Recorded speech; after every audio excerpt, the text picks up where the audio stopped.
All right, let's get ready to start the audit and finance community.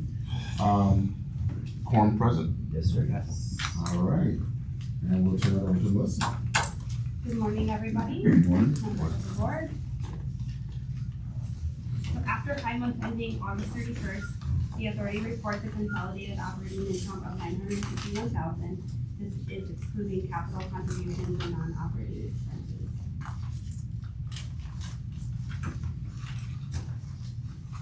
In regards to our operating revenue, we continue to perform 3% over budget, 7.3% over prior year, and 18% over fiscal year 2024.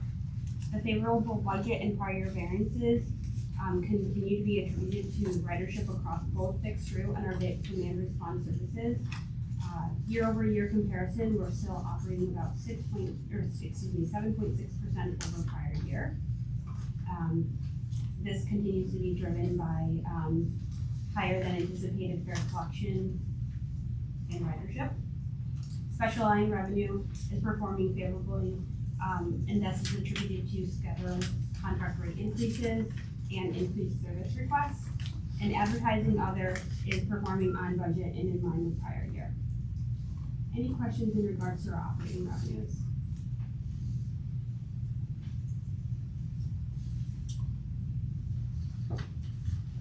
As of August 31st, operating expenses are $39.3 million, which is 3.1% under, $3.1 million under budget expectations and $4.7 million over prior year. Trends continue to be similar to what we've seen in the prior months. Personnel expenses are performing $3.9 million under budget. However, they are 1.6 over prior year. Personnel expense categories are generally all under budget, performing favorably, and that is because we budget fully staffed. The year over year comparison, all categories with exception to health and pension are performing over prior year. Health expenses are lower, and that's because there's 1,700 fewer claims and about 6,000 fewer services being provided in this year. Pension is still trending the same, and that's a result of our actuarial evaluation, and the 401 expenses are lower than we anticipated. Non-personnel expenses are $671,000 under budget expectations and $3 million over prior year. All non-personnel expenses are performing under budget with exception to risk management, and that continues to be driven by the prior year incidents and self-insurance premiums. Any questions in regards to operating expenses?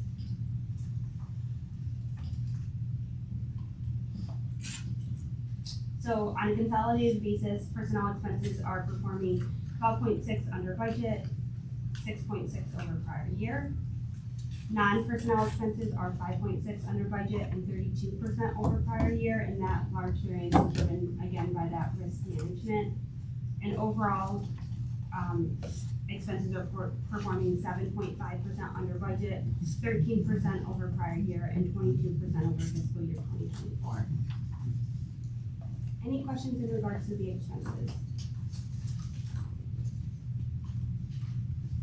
Non-operating revenue, these are in line with budget, 9.4% over prior year and 15% over fiscal year 2024.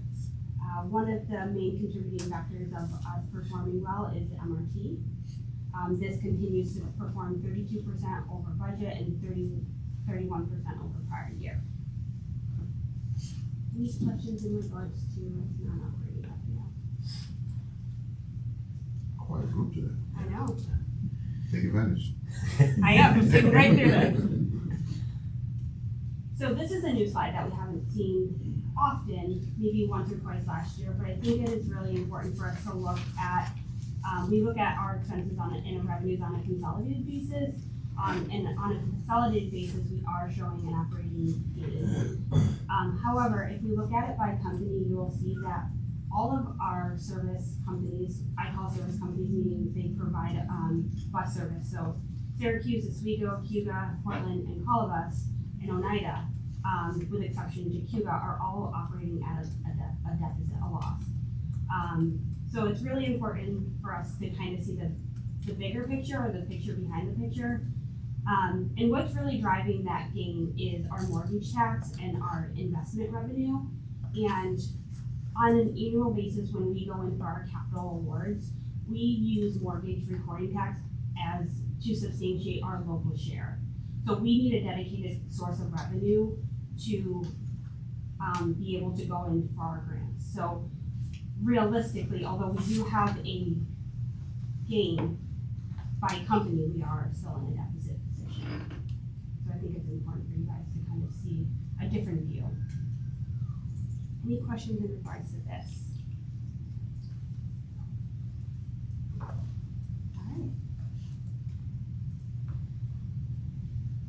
So moving on to our mortgage recording tax, again, this is still performing very favorably, and the receipt total for August was $751,000.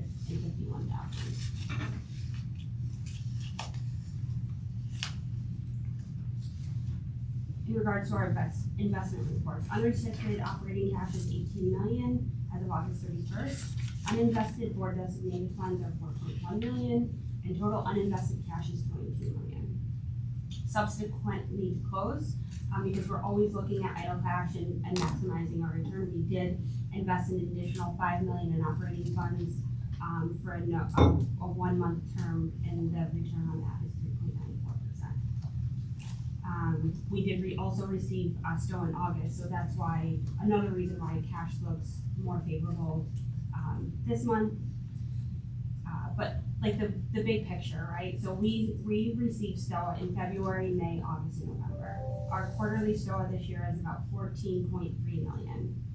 Our 5-month cash spend, or cash disbursements, have been $47.7 million.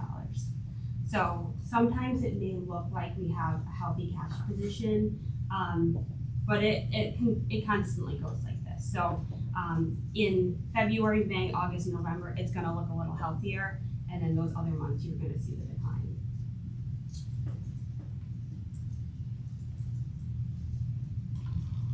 In regards to our other investments, we have $5 million in operating funds invested, and a total of $19.6 million in designated board reserve funds invested. Through August, the yields were still at about 4%. And going into September, we're seeing them just below 4%. Any questions in regards to our investments? I think we're getting offended. Nobody has questions? It's looking pretty good. Next year, y'all have a lot to say.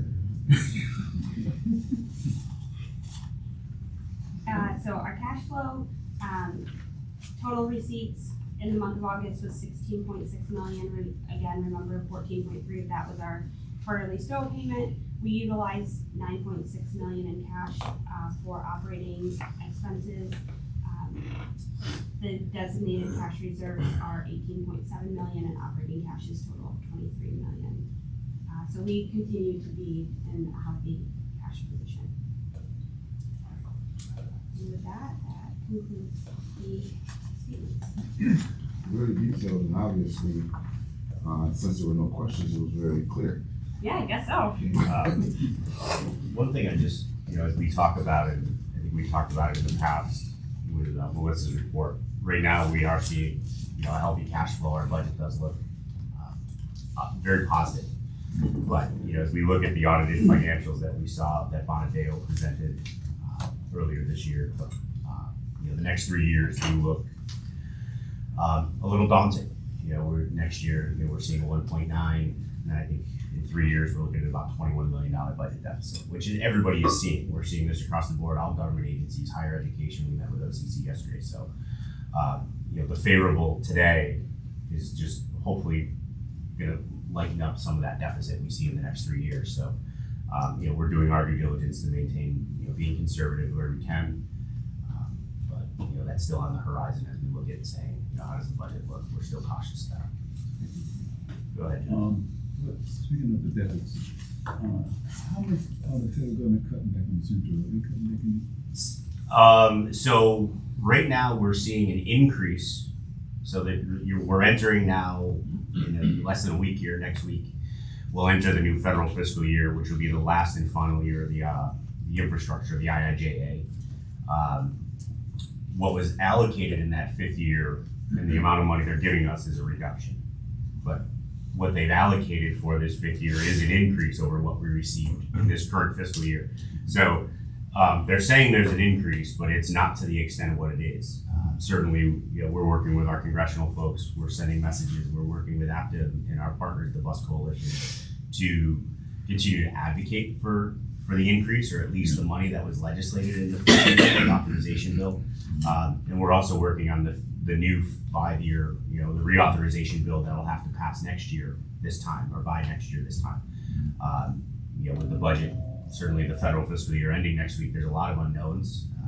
I don't think they've passed a continuing resolution at this point, which typically they should be doing before the end of the fiscal year to continue to fund the government at the end of the fiscal year. So we're kind of waiting on that, but we're going to see a slight increase, but it's not going to be the amount of funds that we were hoping for. It's also important to note that that is primarily capital funds. We do have the opportunity to use some of that capital for like preventative maintenance, operating assistance. But the lion's share of those funds from the federal government support capital. So maintaining our buildings and being able to purchase buses, stuff like that. Just drawing it out, I mean, to put a reference. So this year we're looking at a $1.6 million budget deficit. Next year it's 15.3. Fiscal year 27-28 is about 19.2. At 28-29 is 23.4 million. So we're seeing those deficits with the reserves. We're able to close that, but certainly we don't want to. Nobody wants to live off their savings account or their rainy day fund. But that's how we would look to close those. So we're advocating hard on the state level, certainly for the operating funds to help close this. But there's also some due diligence we're going to have to do internally as well. Makes perfect sense. I think you're right. It's happening across all industries. Mm-hmm. Everybody's dealing it. I believe we have a resolution. We need a motion for the finance. All right, can I get a motion to accept the finance? All right, Dina? Second?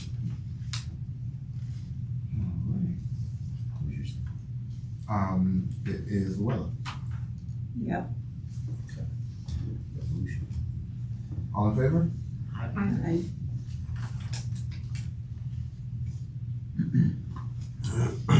Good morning, everyone.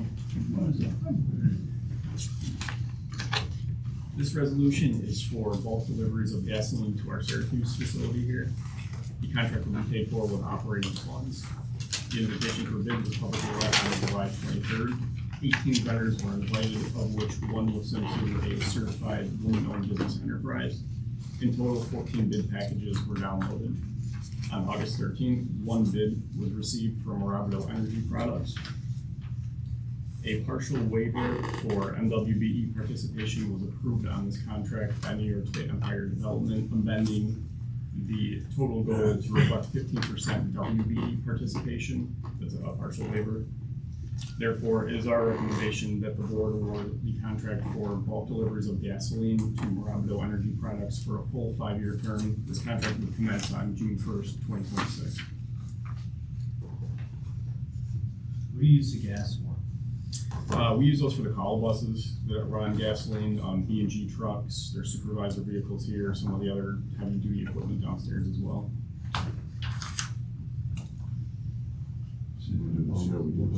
You'll do this year, then. The other buses primarily run here on the CNG. Yeah, the big ones, these ones, so everything else is probably gasoline. For here. Smaller stuff. Just the small call buses, for sure, yeah. Can I get a motion to move this to the large board? Neil? Tina? All in favor? Thank you. Thanks, Chris. This concludes the audit plans. Yep. So we're gonna break and come back at 9:30.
Ready, guys? I was just saying, I know that. Just wanted to do it.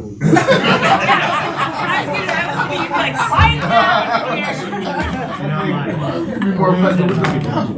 Let's start with the pledge of allegiance, please.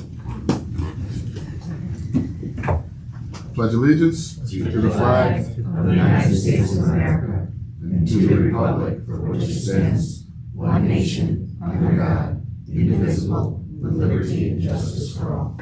Thank you. Note that quorum is present. Next meeting date is October 24th, 2025. Pension committee will be at 9 a.m. Audit and finance will be 9:30. The regular board meeting will be at 10. We need a motion to approve the regular minutes of August 22nd. Do you have a question or you give me a motion? Motion. Thank you. All right. Second? Arlene? Yeah. All in favor? Chief Executive Officer report. Chris? Thank you. Good morning, members of the board. So, a little bit busy month as things start ramping up as we get into the fall, certainly budget season, a lot of activity happening on both sides of the state and federal government. First thing, I want to talk about the Southside Community Growth Foundation. I'm not sure how many people know what this foundation is. This foundation was founded by Chetty Hempson, who is the former owner of TCG Player. He grew up right here in the South Side. So he's created a foundation to help revive the South Side area. And certainly a lot of the things we're doing with the system redesign, bus rapid transit, and being right here almost at the gateway of the South Side, we wanted to connect with him and he wanted to connect with us to introduce us to his foundation, but also talk about what our transportation network would look like after the system redesign along the South Side corridor. So it was a very good conversation, a lot of good feedback to the excitement that's happening with the system redesign and what we're doing along the South Side corridor. But we continue to look to each other to see what we can do to continue to improve. Certainly looking at as what we call transit-oriented development along the South Ave, South Side corridor is something that's important to them. So with our increased frequency along really both sides of his area that he's looking at, Salinas Street and South Ave, we think there's a great opportunity for us to partner and see what we can do to improve the South Side area. Last month, we talked about the Low-No and CMAQ award that we had requested a rescope of those grants, the $15.3 million. I'm happy to share that on September 5th, we did receive a response from the FTA that our rescope request was approved. So we are now moving forward with staff preparing the grant applications to change from the 5 hydrogen fuel cell buses, the hydrogen fuel cell fueling skid, to revert that back to compressed natural gas. There are some facility upgrades that come along with that, some safety measures that we want to implement and upgrade.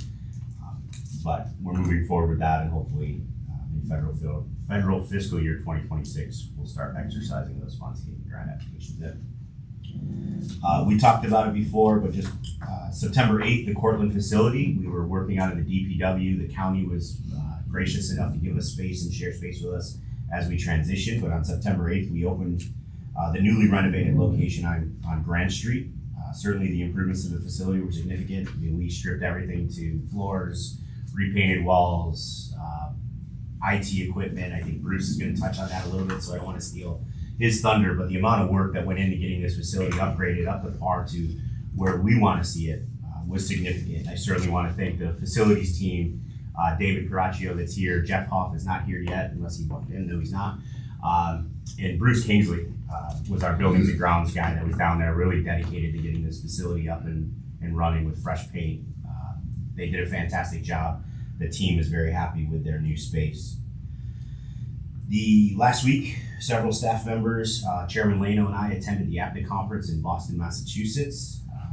The week was full of various lessons, learning sessions, keynote speakers. We got a little bit of a shout out. So new FTA Administrator Mark Molinaro was present. He did give Syracuse a shout out with the service, certainly with Micron. our BRT. So we're happy to do that. We're happy to see that on the federal level. They give us some recognition and get some attention amongst the nationwide agencies. And from that, we happened to run into him in the lobby of the hotel. We're in the process of trying to schedule a meeting with him here in Syracuse to give him an overview of what we're looking at. A few other notes that are not in my report that happened since writing this report. Last Friday, I was down in TCAT. We got invited to a meeting with Senate Transportation Chair Senator Cooney, as well as Senator Webb, who's responsible for the Broome County, Cortland County, Tompkins County area, to just talk about how our service was going down in Cortland, some of the financial budget constraints we have, certainly our budget constraints with Cortland specifically. So they listened, they heard what we were saying, and some feedback to bring back to NIPTA that we can help look on the legislative level to find some additional funding for situations like we experienced in Cortland when you take over a service, really to get it up to par. Some additional funds maybe help us out with that. So they were receptive to that. A few other things I want to talk about, community events. Last month, we participated for the 5th year in a row in Utica. They do a Tunnels to Towers run in recognition of the 9/11 memorial. So they give us, they just actually posted a Facebook post giving us gratitude for our participation in this. I think they had somewhere close to 1,000 participants that we shuttled for this to the start and finish line. But they're great. They're very appreciative of the work that we do in supporting this, and certainly the cause that they're there to support. And then lastly, on Wednesday, if you haven't seen, we have launched our breast cancer bus, our pink bus again this year. It's part of the American Cancer Society's Men Wear Pink campaign. I am an ambassador representing Centro on the campaign, and certainly wrapping the bus gets a lot of attention and buzz around town. So we're excited to do that. That bus will be in service now until probably the first week in November. It'll be here. There's some events in Utica that it'll participate in. The Strides Walk here and in Oneida County. There's a bike. They do a bike ride, a 50-mile bike ride from Saranac Brewery to Sylvan Beach and back. The bus will actually be in that bike parade or event for the first time. So it's growing a lot of attention. We're excited about it to continue to do this and really focus the attention on the cause. And seeing the buses ride around town or seeing the buses in town hopefully will generate some conversation and encourage people to donate and support the cause for a positive supporting outcome. Aside from that, any questions? Good news on the grant. Yes, yeah, we're very excited. I know from Melissa's perspective and certainly from Steve and Brent as we're looking at the BRT project, it really is helpful to continue to find funding to help that project get across the finish line. Those buses will be used for the BRT. That was the goal. So that'll help us with that upgrade. It's also important to note that there was 5 hydrogen buses, and that's how many CNG buses? Right. 11. It's a Big significant cost difference, yes. Stretching the dollar a little further. Yes. So. Are the plans for the Southside Community Growth Foundation, is that public yet? Or is that like a private conversation still? For the bus routes and the routing? Not just the plans itself as to what he's trying to do. He hasn't really shared with us everything he's trying to do as part of the foundation. I know they just brought on their new executive directors. It was the first meeting she had was with us. And I point there because she was sitting there, Decca. But they didn't really share what their plans were. They were just really sharing what their initiatives are to revitalize. I mean, he talked about the neighborhood he grew up in and really looking at the housing, increasing housing in the area, revitalizing the housing along the south side. You know, I know in your neighborhood, Julius, there's projects already happening, but now we have another person that's really trying to leverage some of the federal funds that are out there and now finding contractors to come in to help revitalize this area. So he's really making those connections. So I think there's more to come, but he hasn't really shared what projects and where yet. He just talked about, you know, the funding they're going after and some opportunities. I noticed in our area, since they started doing renovating our street area, the bus had to be rerouted because of the debris on the block of West Kennedy. When we say he is, who is he? Chetty Hempson. Teddy Henson, what, you know his website is on Do I know what? there? His website is on there. Oh, I don't, but I can pull it. I know we looked at it. Janine sent it to me. I don't have it readily available, but I'll send it to you, or Janine will send it to you. It's gonna say Chris Moriel has it. Oh, he already looked it up. Southsidegrowth.org. Southsidegrowth.org. but a lot of good things. You know, his executive board, his leadership team. We're excited to continue to work with them and see what they have going on right around our backyard. So. Yeah. Yeah, because I know, he's gonna probably be participating with us with our, Southwest Community Center 50th anniversary. Yep. Any other questions on my report? So moving into VP reports, we'll start off with Bruce, since I kind of segued into some of your discussion. Like the order changes every time. You know, I try to mix it up, keep you on your toes. Good morning, everybody. Good morning. Okay, starting off with Portland County, as Chris had mentioned. My team was down there over the weekend of September 6th, moving all the equipment from the old highway department to the new Grant Street facility. The culmination of the Cortland project involved establishing a new internet circuit, installation of over 70 cable drops to support 15 door readers, 17 cameras, 5 phones and PCs, 2 servers, 3 printers, one of which was a large multi-function device, and multiple wireless access points. Now, the last remaining piece for Cortland is in the highway department, moving the 5G wireless equipment over into the Grant facility. That's the same stuff that we have in all the different locations that provides the driver's internet, and that was what sustained us, operationally in the highway department. I was really impressed with it and happy with it. Bob's not here. Obviously, he's always out there working, taking care of business. But I wanted to give a public shout out to Bob. He's my IT manager.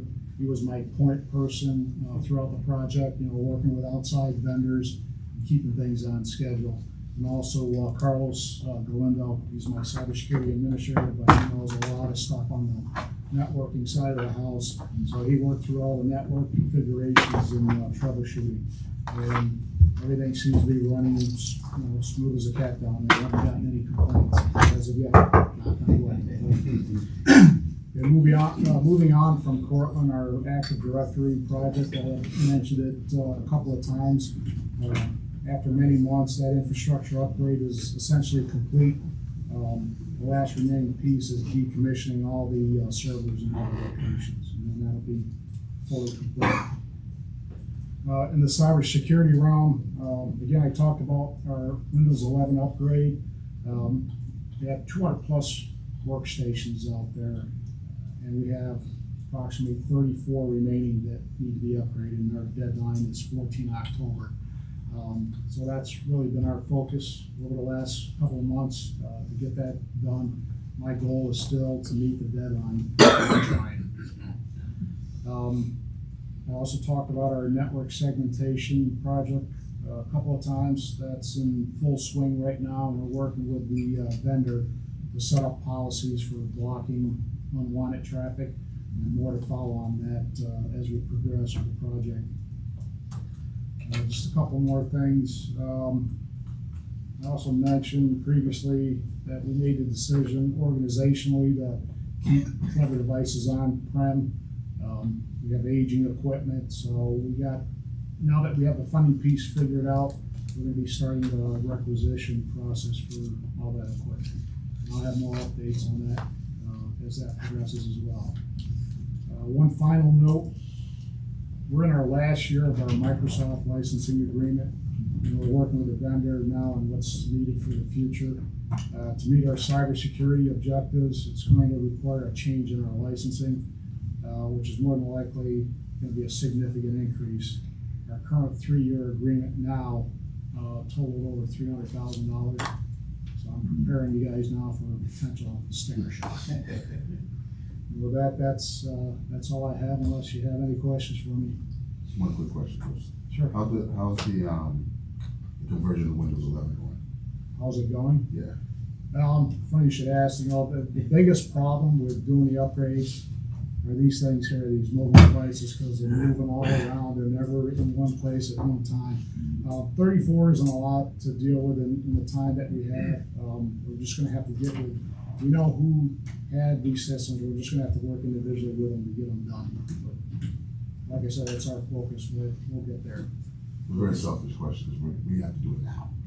That's why I was going for it. Oh, how far along are you guys? Just started.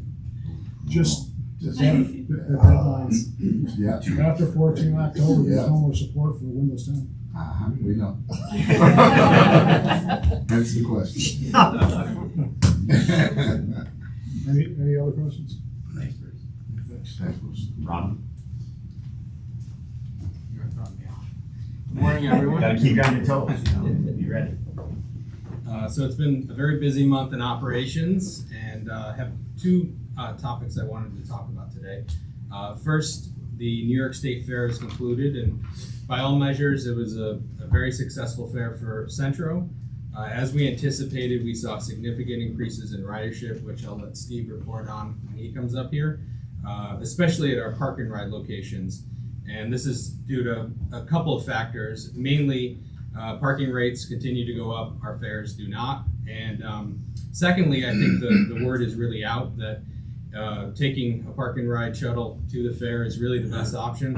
There was even a news story partway through the fair regarding that, and I think we even saw an increase after that story came out.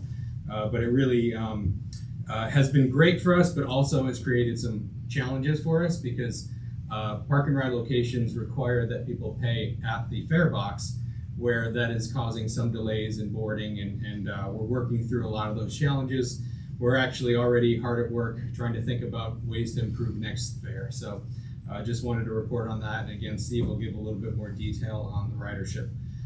The other thing I wanted to talk about was just a dome service update. And this is kind of a big topic. There's a lot that goes into it. I'm going to try to give a high-level overview.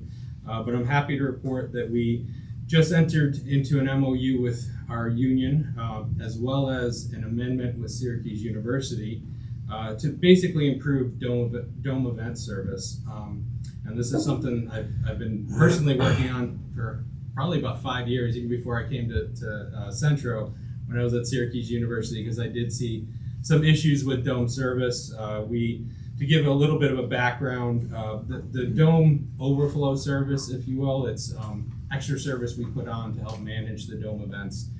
They could be 30, 40, 50 bus orders to manage the event. And over the years, for various reasons, staffing challenges, constraints within our contract with the union, there were challenges filling these orders, and which resulted in Syracuse University having to increasingly use vendors to fulfill that service, which is not ideal. Ultimately, a transit bus is far better at supporting those events for accessibility reasons, for ease of loading. So instead, there were a lot more school buses, a lot more charter buses supporting these events. Because we have been working hard to improve those events, we structured this MOU with the union to provide additional incentives for operators and staff at Centro to volunteer to work these events. That was part of the challenge. But it was also more complicated because we had to include Syracuse University, and through the agreement, through the amendment with Syracuse University, we provide additional financial incentives to our operators, to our staff to really volunteer and support those events. So it's really been mutually beneficial to all parts. It just started about a month ago, and we're already seeing great results from it. And so we're hoping that it continues, but this is really a great example of how we're working together to better serve the community and the community stakeholders, and also improving the lives of our employees at the same time. So I think it was a really good benefit and improvement overall to the dome events. I noticed at the state fair, when the bus community had to pull in and back out. So Yes. that's the only way to do it. That's the only way we can do it. Unfortunately, it's not ideal for us. We would prefer to do it differently, but due to the space constraints, that's the only thing we can do. Yeah, with the number of buses and trying to pull through if you're moving back in 19, we were out in the gray lot out back, but took up, roughly 800, almost 900 spots, which was designated for disabled parking at the time, to try to formulate a plan that it was more of a pull through, like our hub. Yeah. But we got a lot of pushback from not only fairgoers, but just regular attendees because of the parking situation. So our bus customers were very upset because it was the back part of the fair, which now with the concert venue there, it's really where a lot of people want to go, but neither here nor there. We're back up front, we're consolidated, it makes the operations a lot better for us. But we do everything we can to make it as safe as possible. Buses don't back up without assistance. Yeah. What's the extra service for the events look like? Is it new routes, supplementing? So this is just overflow service to regular service. So, for example, Skytown, the main campus, normally has a route, but we provide extra service. Gotcha. Take the thousands of people going down to the dome events. So this is really just adding incentive to our employees, but also, one thing I didn't mention, it also provides some additional advance notice for Syracuse University. That was one of the challenges with our contract with the union. We couldn't give them far enough in advance notice, but now that improves that notice. So it's a win-win all around, and I think it'll prove successful in time. You're also making plans for the 81, change of 81s. Yeah, that's a That's whole a other, monster, yeah, that's a pretty big topic, but yes, there's a lot of planning that's going into that right now. Another month. Yeah, yes. And one thing certainly just want to add is a thank you to everybody. Certainly the union staff, the operators obviously are a big part of this, and everything just for the room. All that work for the state fair, even for our Syracuse University, is above and beyond what our operators do on a regular 40-hour-a-week basis or exceeding 40 hours. It's all voluntary. It's them taking time to cover that service. So certainly a thank you to them. But all of that is part, our mechanics, our salaried staff, our employees. When we put the state fair on, it's all hands on deck. We have HR staff down there backing up buses, and we have operations staff in all the locations, services. So everybody's involved in this, but a certain thank you to the union folks and to all of our salaried staff that are willing to step up and help. 13 days. When you use the word volunteer, the bus drivers are obviously getting paid. And everybody, yes, Yeah. but they're not. There's no There's no force through mandate. for overtime. We can't force them to do overtime, so they have to say, "I'm willing to work," if they're able to work. Yeah, and they're getting paid extra. Correct. What about the non-union people, the salary people? They get paid. Everybody gets paid to be out there to do it, but it's all above and beyond their regularly scheduled work. So we kind of say it's voluntary because there's no force or mandate to do it. It's really, talking to the drivers and whoever's available to say, hey, we have an overtime opportunity. You want to take it? Sure. Management, yes. Sure. Yeah. I made a point, Chris, to ride the bus to see how the bus drivers go through. It's amazing some of the things that they talk to me about. What Sure. they're doing. Sure. Some of the drops and something. Sure.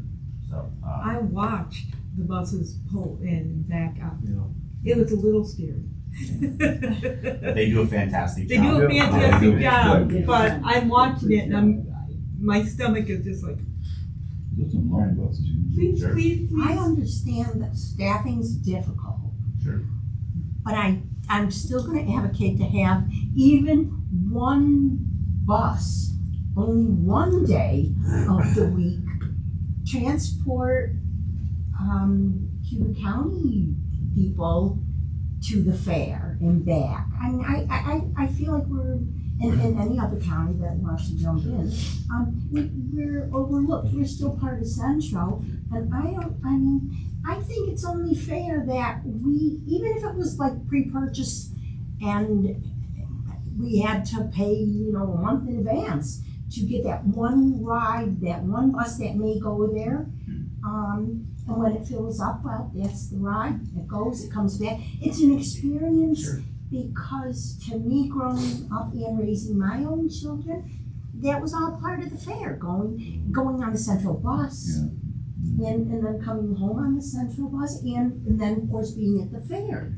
It was just part of the fair, the Central. So I kind of feel like we're getting cheated.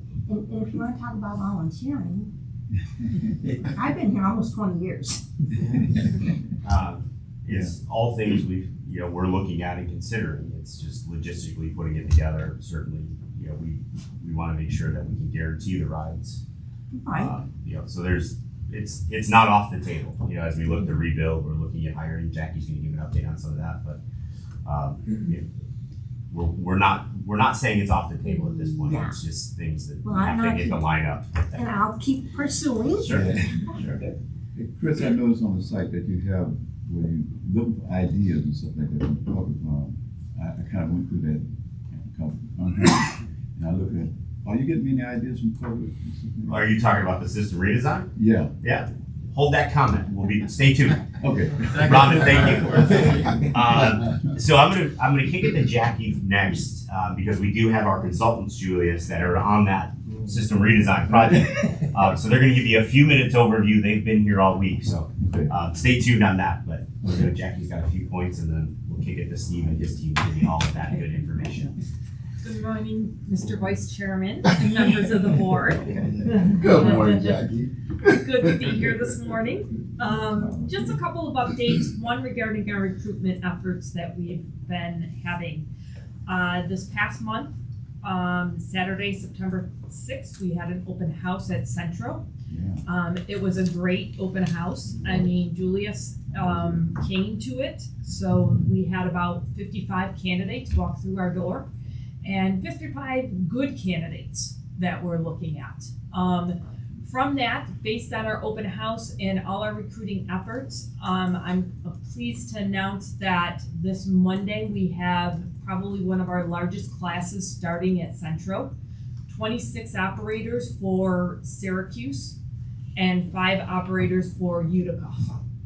Along with, we have two potential mechanics that we're recruiting right now to hire from that open house. So I believe that this was a very successful event and we're seeing our efforts start to pay off. We just gotta get a little bit more focused on Cortland, which I know Steve and I have been working on, so hopefully we can get some drivers down in Cortland. Any questions on that? You say out of the 55, how many people out of there? So we have 26 drivers that are gonna be starting in our class for Syracuse, 5 drivers for Utica, and 2 mechanics. So it was a great turnout. What's the current, drivers we have? Right now, we have 160 full-time, Frank. Part-time, I would say about 50. As I say, So- it's around 40 plus the part-time retirees. I would say mid-40s. Okay. 40 to 50. So, yeah, we're seeing our numbers get up there, which is great because, if we can stable out, we can put some more service back on the roads. And that's our ultimate goal. What is our full up number? So in 2019, we were at 185 full-time drivers. So we're gaining. Close. I'm keeping my fingers crossed, Tina, because we don't know how many people are gonna make it through this class. And then they have how many are going to go full-time versus part-time. So, Correct. if all 26 went full-time, it would be, we'd be at our allotment. If Right. it's a divided class. But we're coming like we're seeing it. We're seeing Yes. improvement. We definitely are. We're running that race and the finish line isn't that far. Yes, exactly. It's very exciting for, I know, my team because we have really put in a lot of effort to recruit over these last 5 years and it's been extremely difficult at times. So it's nice to finally see that we're getting some good quality candidates in the door. One other question I have. I know that Destiny USA is having a job fair. Would that be a benefit to us? We've participated in those in the past and we haven't really had a very good turnout at those. We find right now that our open houses actually on the property have been our best recruitment. Because we're actually having people that want to come work for us, come to us. Yeah, I was there, and I know one lady was out on the street. She said she just came by Yeah, we did a recruitment event down in Homer, and we didn't really get a lot of participation down there. So, this is at least, you know, doing it for the amount of time that we've been doing it, we find that, you know, having it here and advertising to get the people here is what's paying off the best. And certainly September, January are key. We did one in the spring, it really didn't amount to much, so just doing the two. Yep. We're finding our niche, and certainly we're working on Cortland to help them out, so. Absolutely. One other thing I just wanna let everybody know is that we did have a wellness fair last week. Great participation from the staff, everybody enjoyed it. I'd say probably about 80 to 100 employees showed up at that wellness fair, so it's a great event that employees really look forward to every year. And then lastly, just a reminder to the board members, I sent out an email regarding ethics training. Why you laughing there, Tony? Why you only looking at me?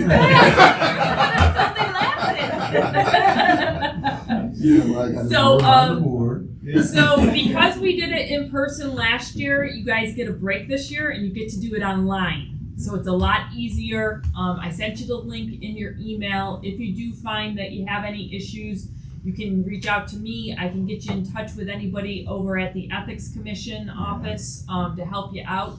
But it's basically a 30-minute video training that you go through. Once it's done, just send me your information that it's been completed. I know a couple of the board members, like Darlene, already did it, and Frank, so I don't have to worry about them. But I'll give you until at least the end of the year to get it in, okay? Chris, I have a Some of complaint. us have been on for their job. That's okay. I said till the end of the year, Tito. So. And if we can help you, if you're having issues, certainly reach out to Jackie, myself, or Janine. We'll help get you guys on Yes. track. And that concludes my report unless anybody else has any other questions for me. I have an HR complaint. L'Oreal's right there. So you can see him right after. So as Jackie, we're transitioning Steve and your team to come up and get ready. As Jackie talked about, we talked about full staff, just drawing the connection to Melissa's report. We're budgeting full staff, but we're not full staff, so we're seeing trends that are under budget. But as we get these employees increased, that gap is going to close. That cushion is going to soften up. So just drawing that connection for reference for you guys. Steve, go ahead. Good morning, everybody. Good morning. So I'm going to start with some state fair numbers. Robin talked about it. We were up significantly. We saw overall an 18% increase in ridership through all of our state fair services. 16% of the increases were on our parking rides and the on-site lots, the orange lot and the Willis Ave lot were up 21%. I would attribute the ridership increases to, as Raman mentioned, the continued increase in parking rates, but also last year they had one really bad washout day on the Saturday of Labor Day. So if you look at our increases, they had brilliant weather this year. People came multiple times. It was a great fair.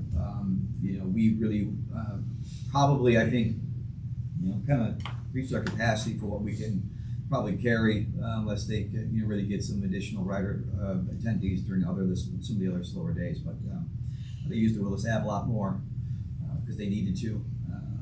And so it was a good year. 390,000 total rides this year, 329,000 last year. So it was like 60,000 that we were over. So it was a good year. We're going to enjoy this year, and I think next year, and then what we were hearing from this state is that 690 is going to get blown up the following year, and then it's going to be a challenge. The state fair service during 2020, the fair of 2027, starting then is going to be interesting. The 690s rebuild across 81 is going to be redone. So West Street's going to be closed. Accessing in 690 is going to be a little bit of a challenge. Getting back to the east side from the west side is going to be difficult. So destroy it while we can. So it's going to be kind of a challenge. Was the fair overall attendance up or down this year? it was up. Down. It was up. They didn't break 1 million yet, but they were up. Yeah, I think they had better musical guests this year, and I think the overall, like I said, the weather was perfect, and there were just days there, just people just streaming in. No, that one Saturday storm, but outside of that, it was pretty mild. And that was in the evening, so people already come in for most of the day. Regular ridership overall, in the month of August, we were up 4% in total. There was one fewer weekday this August compared to last year, so if you normalize, it's actually up about 6%. Increases across the board, except in Oswego, where our student ridership is dropping.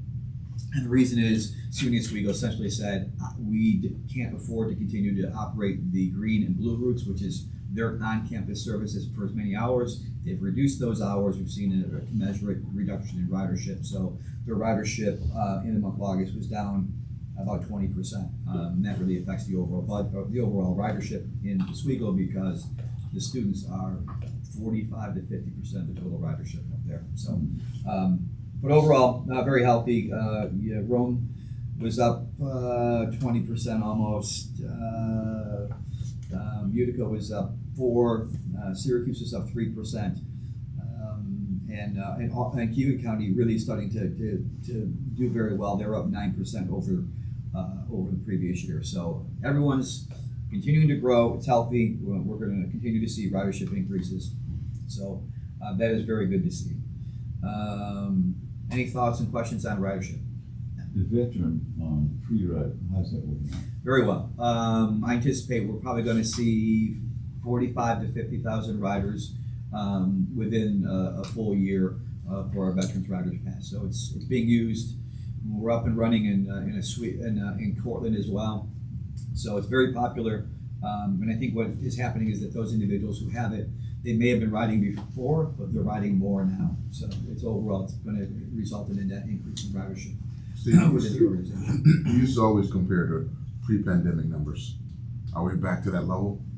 Still not yet? No, the closest we have right now is Rome. Rome's they're about 95% pre-pandemic. Let me think. Utica's about 90%.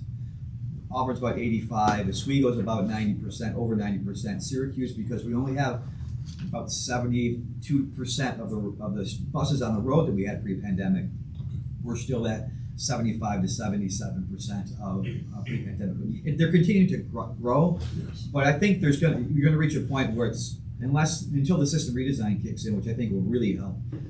With our existing bus routes, we're going to reach a stagnation level where we're not going to be able to grow much. Part of it is because a lot of rides are being replaced that people used to take. Amazon is a huge impact on public transport. People who are transit dependent are getting deliveries to the house. I also think that there are many people that are still working from home. That daily commuter that market is shrunken significantly. Although many are returning, we're not back to where they were, and they probably never will be where they were. But I think with the system redesign, when that kicks in, I told the folks in my department that what you're going to see a drastic decrease in ridership initially. People go, oh, my bus isn't here anymore. Then they'll figure it out, and you're going to see a gradual rise that'll continue to what happened in Rome. I noticed that since 300 block of West Kennedy has been, doing the curbing and all that kind of stuff, and a lot of people asking me about whether is that going to stay like that or whether they're going to leave that until because I know it'll be repaving the street also. So you're going to leave it like that until probably until all this is done? I'm not all that familiar with that location. I can tell you that when we have repaving projects, what we do is we put a bus on detour for a short period of time. But when that road is repaired, the bus route will recontinue and perform as it did prior. So it's something that it's a temporary situation. Yeah. But people talk to me about hopefully when you do the repaving, they put some type of because it becomes very busy with a lot more kids in there. Yeah. Tony, the other thing that we're seeing is that you see the scooters that are around town. Yes. They're replacing transit rides as well. You're seeing a lot of people using these scooters and the bikes, which is good. It's good. I mean, because that type of transportation fits their needs. That vehicle is there when they want it. We understand that. So there's a lot that's kind of changed in the transportation world from our perspective that probably will prohibit us from growing to where we were until we do a system redesign, where we can increase frequency in some of the neighborhoods where people really are transit reliant. I will not be using the scooters When do we get the three? I get a Three-wheeler, I'll do. Get Three-wheeler or four-wheeler, I'll do. Come on, get a three-wheeler. Yes, I would. They have a discussion on that, getting a three-wheeler, but they're experimenting out west. Yeah, we put in a request if they wanna send it here. We haven't heard anything I'll back. do that. Mr. Vice That Chairman, might be fun. Too many cameras out there. I'm sure we will have our own camera. This is I also what want to Sept tell you for. that the student pass is working well, in the Thank fare you. box. So that is, we're getting there. We gotta get everyone to have one in their hands, but when it is, it's working well. So that's been a good transition. But thanks for the flexibility. Any other questions for me? Okay, so now I'm gonna bring Paula Trone up to the table. It is Title VI program report time. Every 3 years, we have to submit a Title VI report to the Federal Transit Administration, and Paula's here to go over that with you all. The bound document. Good morning. Good Morning. Yes, oh, sorry, Chris. No, you're okay. I was just letting you know You're it's a bound I'm so document. excited. That it's finally done? Yes! I understand. I can't tell you. That's No, your seriously. story. Labor of love. So yes, the bound document that you all received is our completed Title VI program, and I'm here to talk to you about it. So here we go. So, thank you, and good morning. I'm here today to present the Title VI program for your consideration. The FTA requires transit agencies to document their compliance with Title VI regulations by submitting a Title VI program report to their FTA Regional Civil Rights Officer once every 3 years. The program report is a detailed and comprehensive analysis of our compliance with Title VI regulations and contains the standards and policies we will follow for the next 3 years. Over the past 3 months, as you may recall, because I've been here all that time, we have brought you updated versions of the Language Assistance Plan, the Public Participation Plan, the Transit Service Standards Monitoring Program, the Service Standards and Policies, and the Title VI Program Policies. So these documents are all contained within this Title VI program, and they demonstrate our commitment to ensuring our transit services are equitably distributed without regard to race, color, or national origin. On top of that, we completed 2 separate studies for each of our 5 counties. The first included census demographics and service profile maps and charts of our 5-county area, which revealed a minority population of 20.3% and a low-income population of 24.6%. That's for all 5 counties combined together.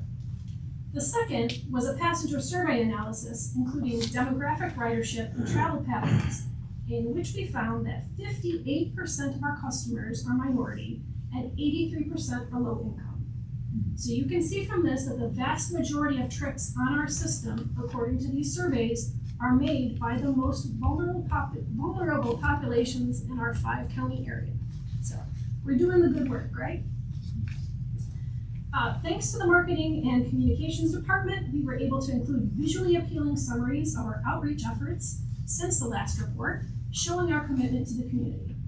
So you'll find that there's a whole section with some lovely spreads that were taken from our annual reports. Overall, this 2025 program report showcases the outstanding work we do to make sure our service and practices are not discriminatory in accordance with Title VI. Upon approval by the board, the report will be submitted to the FDA for review. At this time, I will take any questions you may have regarding the content of the program.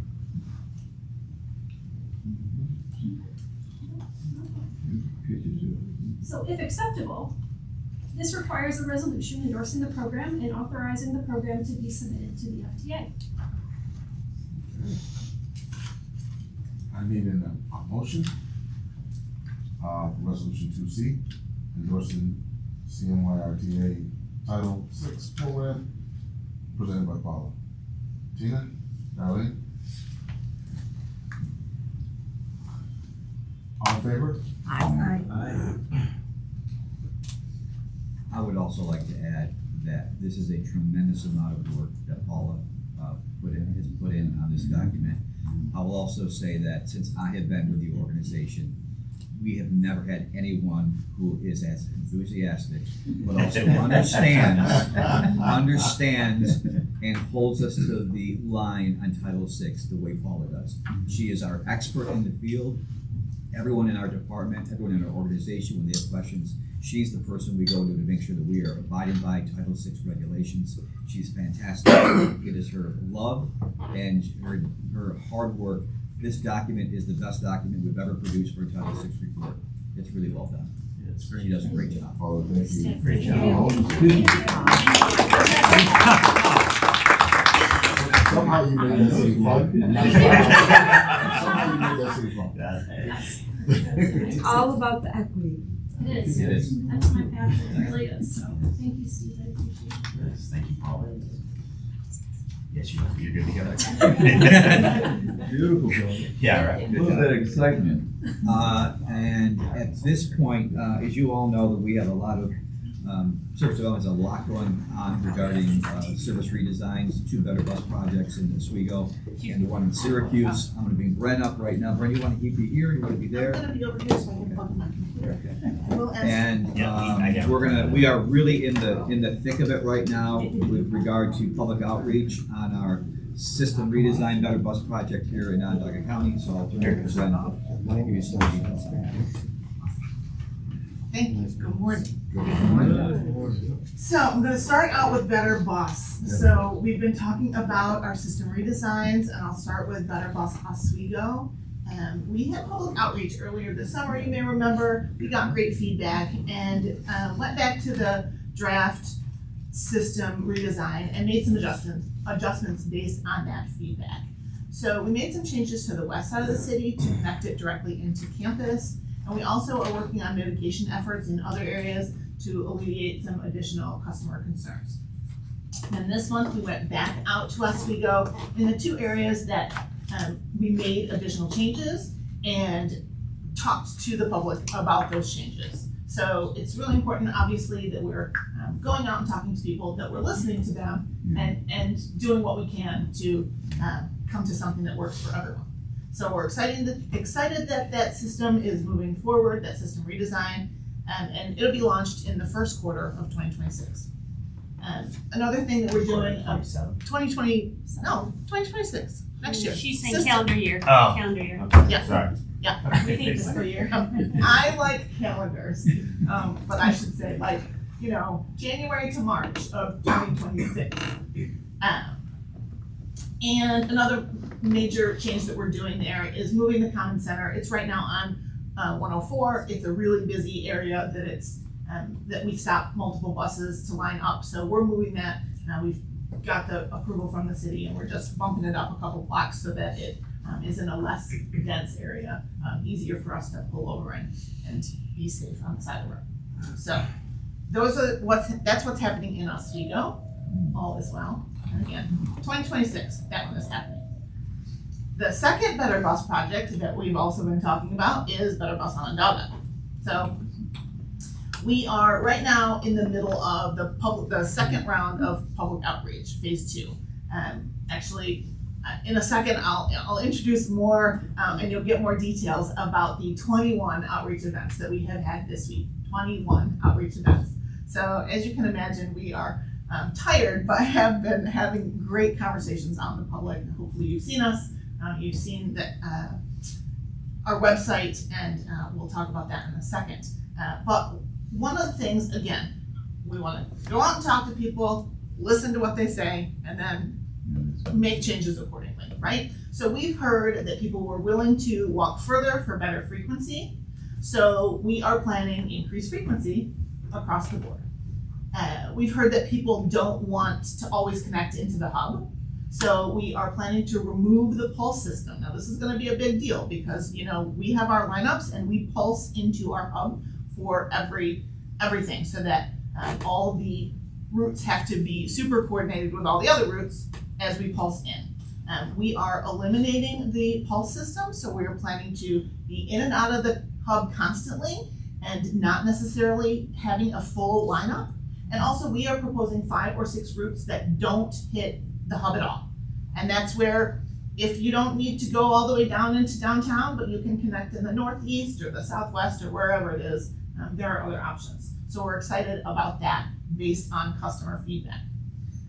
Also, we've heard that sometimes it's confusing to understand what bus is coming when and how the routes change, and at this time it's this route, but it slightly changes at this time. So we really streamlined that, trying to make our system easier to understand.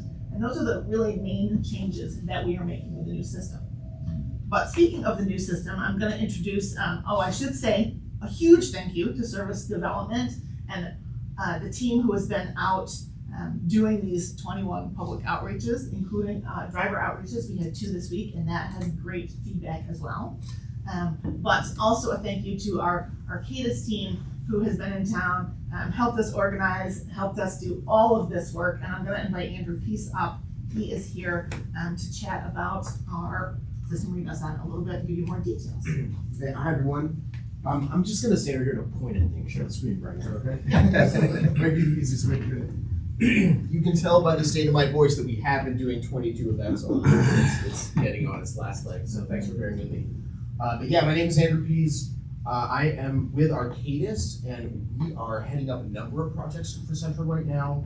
But the one we're here to talk about this week is the Better Bus Onondaga project that Brent was just mentioning. So as Brent was saying, we've been here all week talking with members of the public, riders, bus drivers about what they think about the changes. We were out here in February to collect information about what's working with the system, what's not working with the system, what do people need, what do people don't like, not only with riders, but also with drivers too, to get their feedback. So between February and now, we've come up with a wide variety of proposals about how to make the network better. We've looked at a number of factors, such as taking into consideration people's needs, but also driver resources that are available, cycle times, basically trying to put something together that would be practical and implementable. And we wanted to, so we're coming back this week to share it with the public, and like Brent said, we've had a wide range of events. I think at this point, I haven't counted them all up, but I can say with confidence that we've talked to at least 300 riders, both at pop-up events and on our ride-alongs. And then in addition, we've had 2 outreach events with bus operators. So I think we've talked with most of the bus operators as well, and they've been really collaborative. So we've collected a lot of great input from people. What Brent has brought up here is a proposed new network map for the system. So again, none of this is set in stone, but this is just what we've been thinking about and what we're sharing with the public and with drivers to see what they think about it. So as Brent was mentioning, the key things to point out here are that really what we're trying to do is refocus a lot of the service in the urban core and on corridors where most people ride. Right now, we have a lot of services. You can probably picture the current map that kind of circle all around in the outskirts, and not a lot of people ride them, and it's difficult to serve those areas. So our proposal is to bring this more into the urban core so that we can increase frequencies and give people lower wait times. The number one thing we hear from Central riders when we're out doing this outreach is that they have difficulty with the long headways, the lack of frequency, and missing a bus means in some cases waiting 1 to 2 hours for the next one, which obviously throws off a whole day. It's difficult to, maintain a good lifestyle when you have those obstacles in the way. So we're trying to remove all that, and this isn't coming up the clearest on the screen, but I'll do my best to point out what I can. So these red routes, I know you've heard about the BRT network, but that's what those red routes represent. So these are corridors that would get approximately 20 to 30 minute service all day long throughout the day. So that means that someone wouldn't necessarily have to plan their trip around a certain schedule. They could just walk out there and pick up the bus. And in addition, the stops on these corridors would be more limited, so the buses could run faster. They wouldn't have to stop at every block. And they would also get nicer more like bus stations rather than stops. So it would have nicer shelters. It would have better customer information, better seating, better lighting. It would just be kind of a more elevated experience. There are a lot of cities that have these types of systems in place. Nearby a good example is Albany. They have a really developed Bus Plus network, and this is somewhat modeled after that. So if you've ever been out there and seen that, this is what we're going for here. So we've been talking with riders about that. And then we've also been talking about these blue routes. These would be the typical local routes. But you can see a lot of them are straightened. They don't veer into neighborhoods as much as they do anymore. They kind of stay on the main corridors. We've done our best to try to maintain a quarter-mile walk distance from every route, which is the industry standard. But again, we want to see what riders think about that, because that is a change. But by doing that, we are able to increase frequency on these routes. By not having different variants and different patterns going off in all these different directions, we can concentrate the buses on the main corridors and get frequencies better. So we've heard some really interesting feedback from riders this week about what they think about that. It's kind of a mixed bag. You know, I would say the vast majority of people really like that, but when you talk to somebody who lives in an area where we don't plan to have a bus go by their house anymore, of course they're not as happy about that. So it's a very interesting process, and we see that wherever we do these types of projects around the country. It's really typical. So there's always trade-offs, and there's going to be a lot of discussions about that. But then just the third thing to point out as well, and this is probably the biggest change. You all probably all know that in Rome, New York, they have the Move On Demand service in effect. So Central wants to bring that to Onondaga County, and part of this task was to identify areas where that might work. So right now, I'm going to scoot over to this side. Sorry if I block anyone. But these purplish zones, they don't pop up too well on this screen, but those indicate the on-demand zones that we're proposing. And I can just give you an example of one. So you could think of Fayetteville and Manlius, for example. So right now, we have fixed route service going into those communities, but ridership is very low out there. But there are still some people who ride. It's also not a centralized community. It's not very dense. Everything's really scattered. So we're proposing that this would be a good candidate for Move On Demand. And the way it would work is that instead of having buses go all the way into Fayetteville and Manlius, they would stop at the Wegmans and DeWitt. And by shortening it, you would get better frequencies on the buses going back and forth. If somebody wanted to get beyond the Wegmans, or if somebody lives out in Fayetteville and Manlius and needed a ride to get into the system, they would use the Move On Demand app, call ahead of time, get a ride when they need it, where they need it. So if they live over here, the Move On Demand van will come pick them up over here, take them into the Wegmans, and then they connect into the rest of the system on a more frequent network. Brent, you may have mentioned that we've been doing ride-alongs as well. Those are some of the events we've done. We've actually gotten on the buses and been riding them, and we focused on the routes that are going to be most effective. I wasn't on the route going out to Fayetteville yesterday, but other people were, and they were talking with folks about what they think about that change, because that's a big change. So yeah, we've been collecting a lot of interesting input there. So yeah, this is just kind of a snapshot of what we're doing and what we're talking to folks about. Yeah. I noticed that on Sundays, the route, I think Burnett Ave goes out to Thompson Road.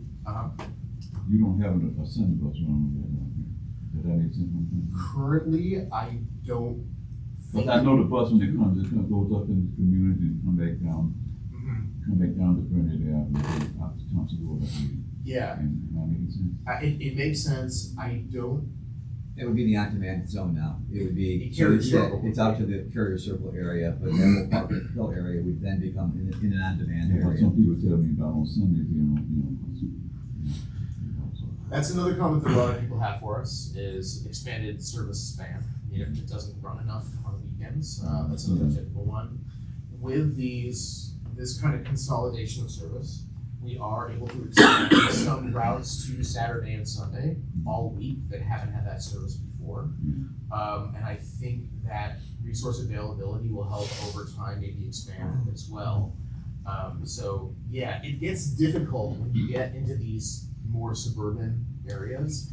Moving up Thompson Road, there's a big zone around the Carrier Circle area.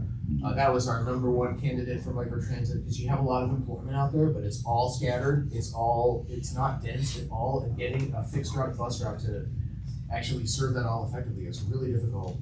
So for people wanting to go to jobs out there, what we're envisioning is they could go to Shop City, get the on-demand service, and it would take them right to wherever they happen to be working in that large zone there. And if you live up there, you would get a ride to Shop City, do your shopping there, or connect into the bus rapid transit network and have frequent service from that location. So yeah. I'm noticing that you've got sort of near the airport and on demand. We do have limited service to the airport. Would the airport actually hopefully get into that on-demand? So the airport fixed route service would still continue. It's really small, and I'm sorry. And maybe we can show the other online tools as well. But excuse me. So the fixed route service, the airport, would still remain intact. The airport's shown up there just as a landmark, but the airport wouldn't be in the on-demand zone. It would still have a fixed route bus coming. And I can tell you why, because it would overwhelm the system. Oh, you have to go to the airport? It would overwhelm. I just live in that area and I know just how many people would really like to be able to, me included, access more days, more time. The challenge is going to be manpower for the on-demand system to a degree. I will say that Rochester, who has an on-demand system, built it with high expectations, and their fulfillment rate of requests to actual rides is not ideal. We are trying to build a system that if you request a ride, you're going to get a ride, where Rochester is struggling to get to 50% of requests filled. Wow. Because I they know have, that, they built their zones too big into two destinations that were too popular. Ooh. Well, I see we're sort of a little bit in the on-demand. So, Yeah. so here's the green is what we have now. Yep. And then you can go on our website and check out this fantastic new tool Ooh. that shows blue of what we're proposing. And I can tell you that the north, this section here, we currently have, I think, three or four roads that serve that area. None of them are densely used, densely populated. So, our system designers did a fantastic job of building a route that's going to increase the density of use for fixed route and still having all that area covered. And overall, the system is a lot less fixed route bus services in the suburbs. All those resources being put into the urban core. We have many transit dependent individuals, and then we're using other types of transportation options in the suburban areas, which kind of fit those areas better and are more efficient use of our Now, resources. is any of this gonna affect people's colobus? Not in a large manner. There may be some areas where there could be some effects of it. We're trying to figure out right now exactly how that will occur. And keep in mind, The subsidized housing, I know you guys are probably aware, there's not places in the city proper, so it's being pushed out into, and it's irritating. Certainly, it's certainly a frustrating point for us because they build it without our input, or at least saying we can't get a bus there. And then they call us and say, send a bus. Quite obviously, given the constraints we're at, we can't do that in every case. So we are asking if they are doing that, please call us up front so you know, is this an area we already serve? Can we serve it? And certainly looking at entryways, overhangs. There's a lot of things that we're running into where people, roundabouts are really nice and pretty in front of your facility. It doesn't do well for a bus. It does not. Pitch when you pull into the driveway. I'm thinking of St. David's, and I was involved in that, and I kept saying, make sure you talk to Centro about the way this road is, and I know you can't pull in, you guys can't really pull in there well. Right. So those are things that we're trying to get out there as people are building these facilities, and certainly we do what we can to try to serve them, but some of them are just unfeasible. And I feel bad for the people who are so transit dependent.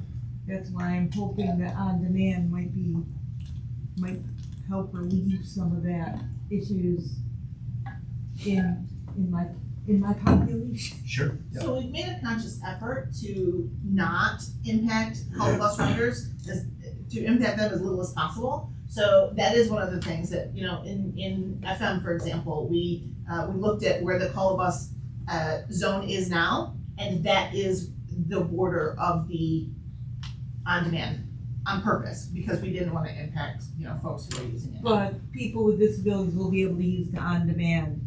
And anyway, because I know you've done, my spies in Rome tell me how much they love moves. Yes, we on purpose, yeah. If you use it, you don't have to book a day ahead of time. You just go on the app and book, and you're good to go. Right. That's what people are looking forward to.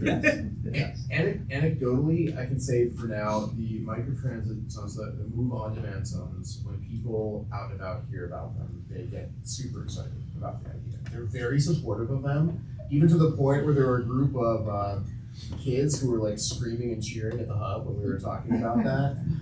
Some people think though it applies to the whole area, and we have to tell them, well, no, you have to be within a zone. Oh, why can't it go everywhere? Well, It's not enough drivers. And we're really too dense for it to go everywhere. Sure. It works in exactly. more suburban, less dense areas where fixed route doesn't work, right? For the Henry Clay zone up here, that's what we're calling this zone.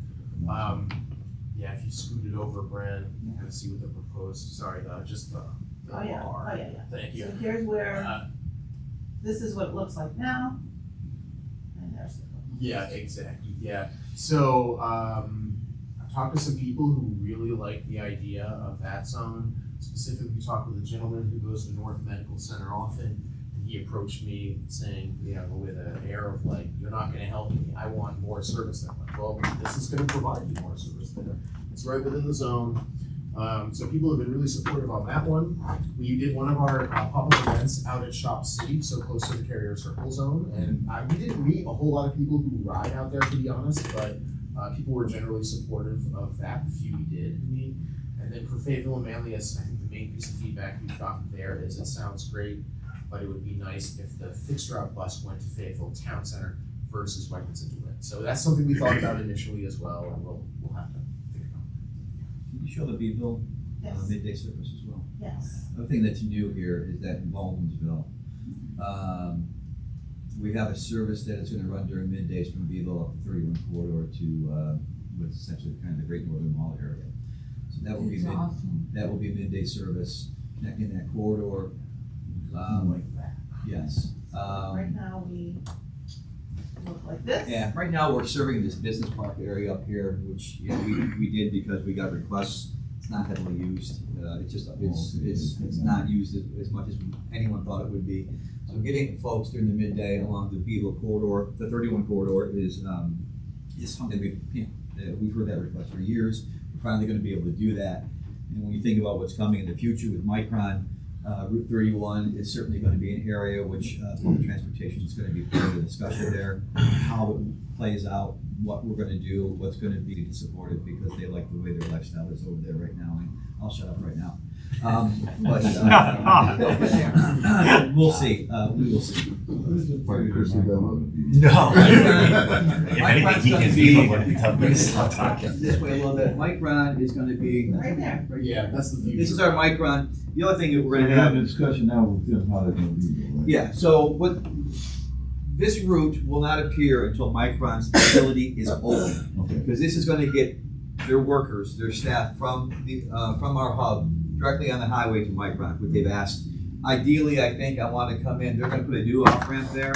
I think ideally I'd like to come in this way. There's a daycare center that they're putting attached to Micron, hit the daycare center first. Yeah. Then, so they can drop off their kids, take them to work, and then reverse it on the way home. But we gotta get a building built up there first. So we gotta get the daycare center Probably built. have to deal with some meeting with them to discuss all this. Yes, yes. We've had ongoing discussions with the folks at Micron, also with NISTOP. So everyone's kind of trying to work in the same direction regarding that. I love that the BRT is gonna run into Brewerton. I used to live out there and, oh my God. You could come in, you could go out early in the morning and you couldn't come back till 5 o'clock in the afternoon. Well, your little red, No, that's the route that's being The red is eliminated. actually, No, red is what's being discontinued. Oh, woo. Yes. They're not gonna be happy out there. There's three accessible senior things. No, they won't be happy. We've talked with people about this. So far, we have yet to encounter anyone who's commented about going north of Cicero. Really? I haven't talked to anyone about that. Now that just might be based on who I've encountered. But yeah, We haven't talked to Do anyone. you want me to put out some feelers? No. Well, I mean, do you wanna know who's using it out there? I in mean, Hampton? we're not gonna turn down comments.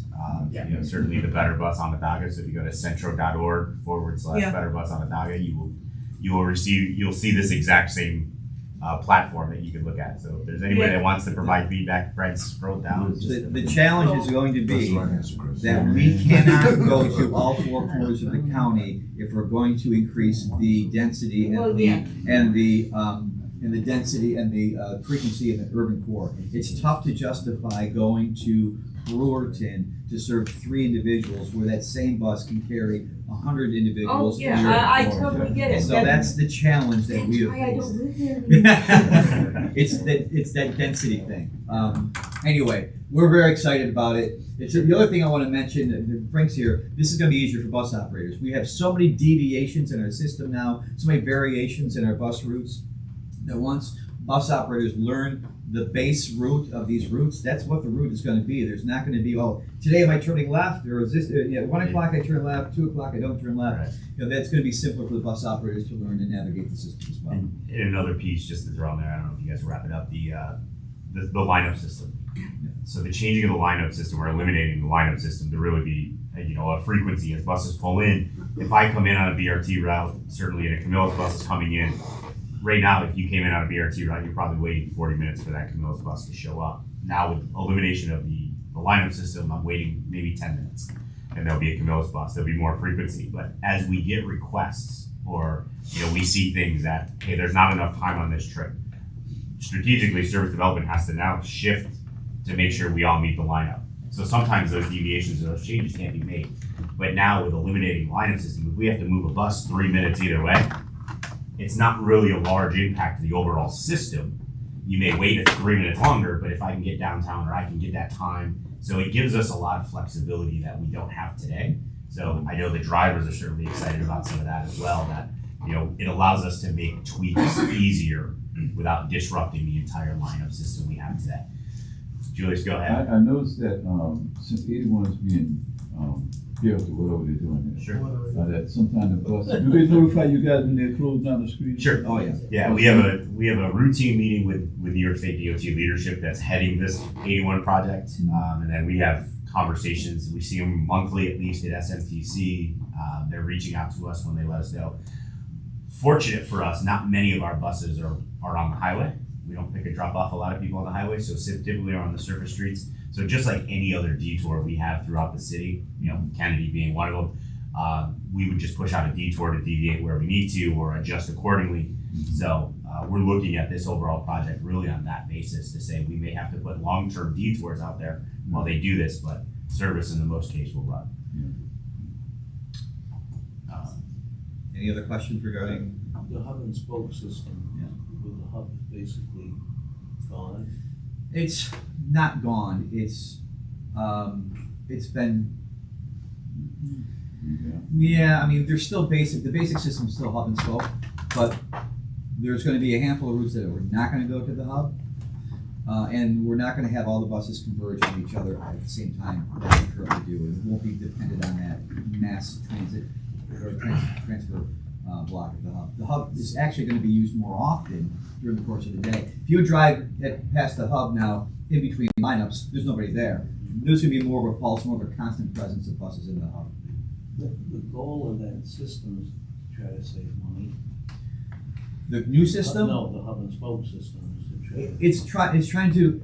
It was done in 1995 when service was obliterated because of federal funding cuts, and this is the best way to maximize the limited resources.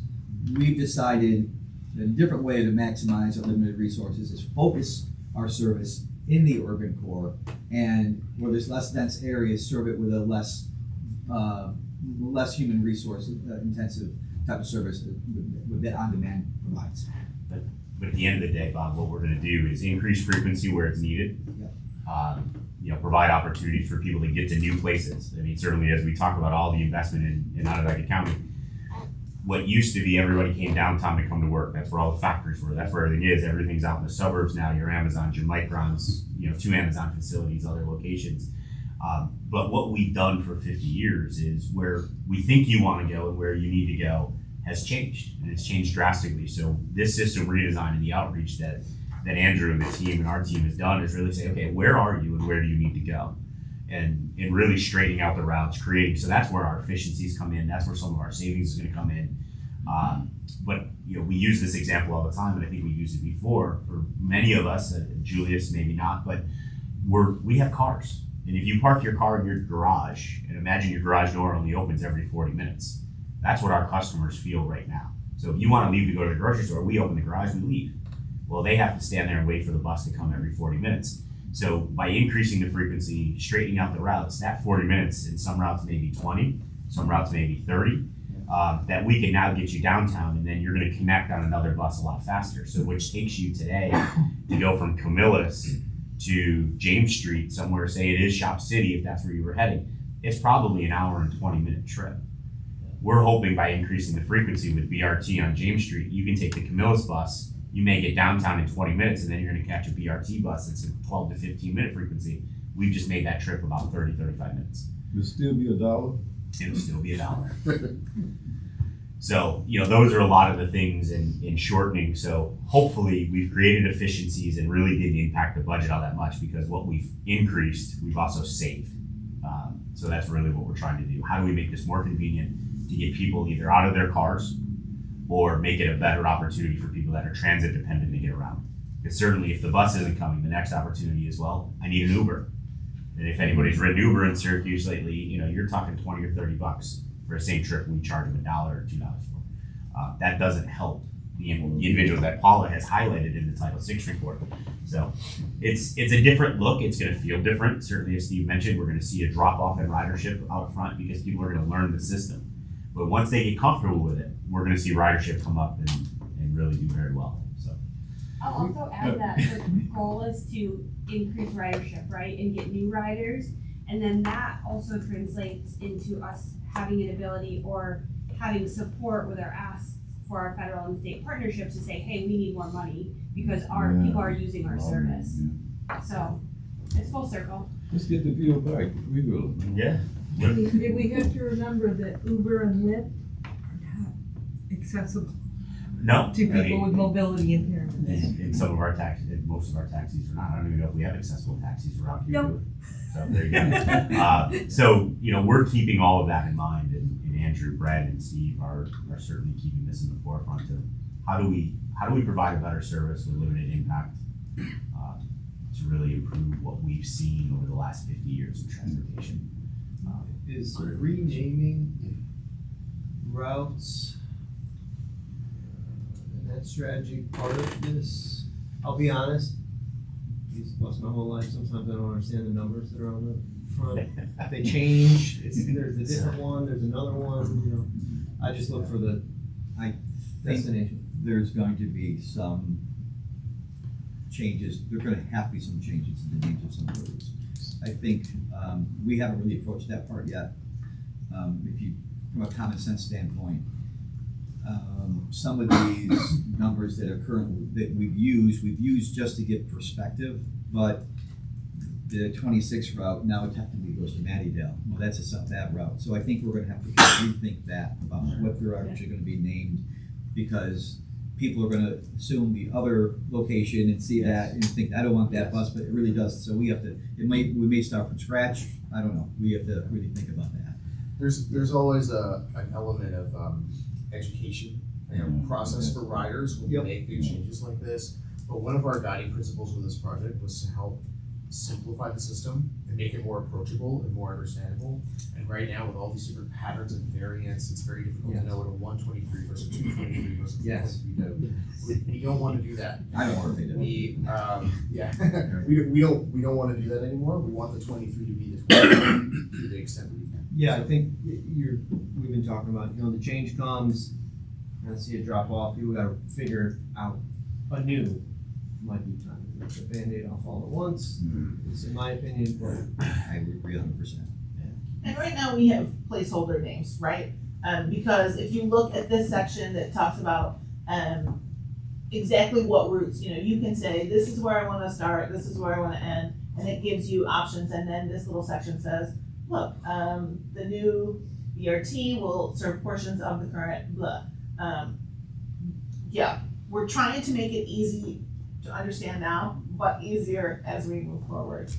We also have to keep in mind the section of the population who may be illiterate and that they use symbols and colors and whatnot, so to all those types of things. So that board at the co-op shows where the bus destination bus now that's gonna have to be changed. We're having, actually, it's a kind of a good segue, I could be up here all day. We're gonna have new solar powered, options that'll give real-time information. They'll be located at the hub.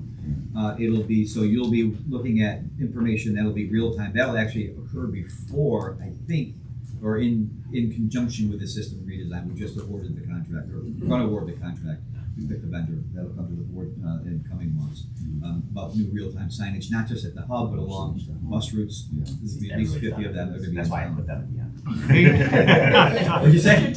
No, he was just asking, is there anybody else coming up? It's like, oh, this is them. That's why I put it at the end. So lots of cool stuff. Yes. Yeah. Check out the website, centra.org/betterbus Onondaga. It gives you a ton of information. It's certainly, as you guys look at it, if there's any questions, Julius, Tina, Neil, I know we have a conversation with your team this afternoon, but anybody, if you have questions that come up, people asking about it, certainly share them with us. There's a lot of excitement here, as you can tell, at least from just Steve and Brent, but I know from our consultant team, the rest of the service development team. Jackie actually provided me some feedback when the consultants were down in the driver's room. There was a lot of excitement just on the word, we're eliminating the lineup system. So there's excitement across the board for this. We met with OCC yesterday, they're excited about this. So there's a lot of positive we're seeing from it. There's gonna be some negatives, we certainly know that. But I think all in all, it's a good. Some of my call bus people, if there are going to be changes, because they're already working with the Move app, it's already been, I just wanna roll it out real slow, cause the slower you roll it out, the less they drive me insane. Hopefully by the time we close the feedback session, we really get to the public outreach, and then January of 2027 is our target. We have enough time to really let people know, here's where we're going, here's what it's gonna look like, and go from there. Yeah, so Brendan, you sat down and scared the mess out of me because I thought you said public outrage. Oh, no. You said public outreach. Wait, public outrage. Is January 27th the current target for the redesign in the BRT? No, in that the BRT routes will be used in 2027, but they won't be at full frequency until 2028. Yeah, and you won't see the amenities that come along with that either, but you'll see probably 20-minute frequency on those routes rather than the 12 to 15 that we'll get to in 2028.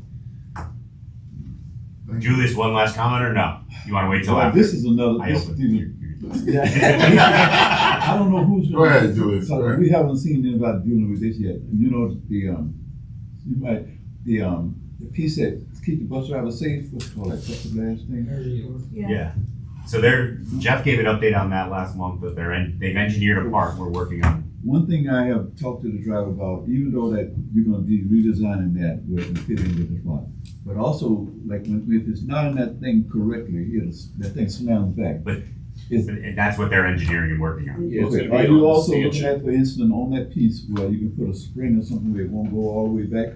Yeah, I think they're putting a tension spring on it to keep it. So it'll keep it from just going all the way. Because that's going to be a problem later on. Somebody, if the bus is crowded and that thing slams back, you're going to. Yep.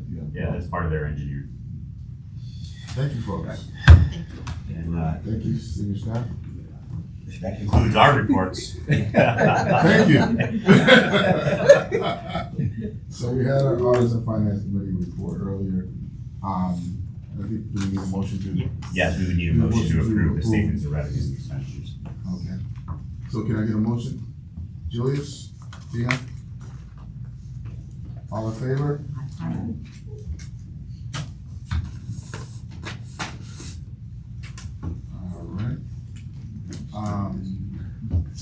And then we also had a resolution that came up in the gasoline bulk delivery, which was resolution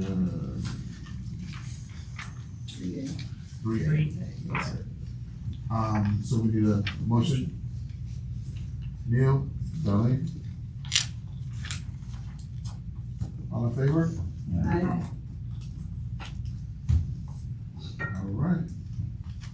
All right. Any old business? Community business, no business. You have an announcement? Yeah. Go ahead. Southwest, Is as that you, new business? I think that's new. yeah, business. I think it's new. it's excellent not news. As you know, that Southwest Community Center will be celebrating their 50th anniversary. I happen to be one of the persons who was on the committee when they first started, way back, years and stuff like that. So we hopefully, I don't know what sense we're gonna be able to participate in doing that, whether we get a table or something, however we decide to do that. But I think it'd be a very community thing for the center to participate in some way, some form or another. And I'll keep sending you information that I get from the community, stuff like that. Great, thank you. Any other new business or future business? Is it possible to make an announcement? Sure. Sounds like Okay, very briefly, I'm with Moving People Transportation Coalition. We fully support Central. We're having a week without driving from this Monday, September 29th through Sunday, October 4th. We're having a kickoff at the hub at 9 a.m. Monday morning, the 29th. We're gonna hopefully involve some public officials. We've invited them. And we might have a talk during the week. We'll send out emails. We've already connected with Brent Nice about this. And so just letting you know that that's what we're doing. We're doing this in conjunction with America Walks. And the idea is not perfection. We're not gonna get everybody out of their cars for a week, but it's to see how much you can do it and to become aware of just that the entire option exists. Thank you. Thank you. And I'd just like to add that we're gonna be a part of that as well. We reached out to Alex this morning, and Chris is gonna be part of that announcement on Monday morning.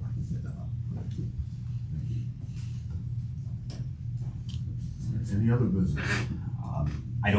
Lynette's off today, so I haven't confirmed, but typically in October, the day of the board meeting, we do our Wear Pink Day. I will send information to confirm that date if that's the case, just so you are all aware. We'll try to have the pink bus here for a photo op, so, but she's off, so I will confirm that next week and let you all know.